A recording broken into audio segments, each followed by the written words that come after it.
আজকে অনেক সকালে ঘুম থেকে উঠেছি। আমার আম্মা বলেছে আজকে অনেক সকাল সকাল তোমাকে উঠতে হবে, কারণ তোমার আজকে টাঙ্কি পরিষ্কার করতে হবে। কত কষ্ট গাইজ। আসসালামু আলাইকুম, হ্যালো এভরিওয়ান। গাইজ দেখতে পাচ্ছেন এটা ছোট পেয়ারার কলি এসেছে আমার ছাদ বাগানের গাছে। গাইজ একটা কথা আপনাদের বলি, সেটা হচ্ছে আমার ছাদ বাগান দেখানোর উদ্দেশ্য না, আমার উদ্দেশ্য ছিল টাঙ্কি পরিষ্কার করতে আসা সকাল সকাল। কিন্তু ছাদ বাগান উঠে পড়লাম, আজকে আমার ছাদ বাগানে কি কি গাছ আছে সবকিছু শেয়ার করবো। যদিও আজকে সকাল সকাল আকাশটা অনেক অনেক মেঘলা। গাইজ আমি এখন আপনাদের বলবো ছাদ বাগান আপনারা কে কে পছন্দ করেন এবং আপনাদের ছাদ বাগানে আপনারা কি গাছ তৈরি করেছেন অবশ্যই কমেন্টস করে জানাবেন। গাইস দেখতে পাচ্ছেন আমার সামনে জামির গাছের পাতা খুবই ভালো লাগে আমার কাছে। যাই হোক, আমি এখন আপনাদের দেখাবো আমার ছাদ বাগান। গাইস আমি আপনাদের বলবো গাছ লাগান, পরিবেশ বাঁচান। গাইস পার্সোনাল ভাবে গাছকে আমি অনেক পছন্দ করি।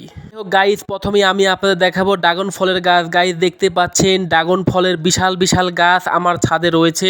আমি এই গাছ থেকে প্রতি বছরে 30, 35 এবং 40টা করে ফল খাই এবং মানুষকে খাওয়াই। বিশেষ করে ড্রাগন ফল খেতে কে কে পছন্দ করেন গাইজ অবশ্যই কমেন্টস করে বলবেন।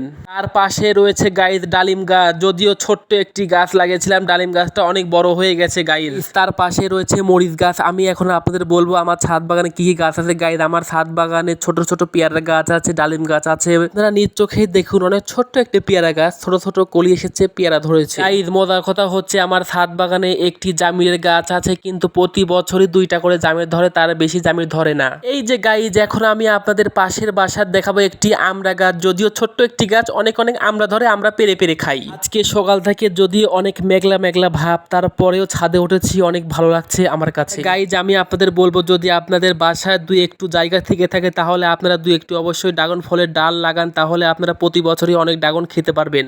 তো মাত্র 2-1টি ড্রাগন ফলের চারা আমার ছাদ বাগানে লাগিয়েছিলাম, তারপর থেকে প্রচুর আকারে ফল পাই এবং গাছও বেড়ে গেছে অনেক, মাশাআল্লাহ। গাইজ এইটা হচ্ছে আমার পিঁপে গাছ। প্রতি বছরই প্রচুর পরিমাণে পিঁপে ধরে, সেই পিঁপে আমরা পেরে পেরে খাই। আপনারা দেখতে পাচ্ছেন এটা একটা বাঁশের ধার, বাঁশের ধারে পাতাগুলো মাশাআল্লাহ খুবই সুন্দর। গাইজ এখন আমি আপনাদের দেখাবো আমার বাসার মেন লুক। গাইজ এটা হচ্ছে আমার বাসার রাস্তা।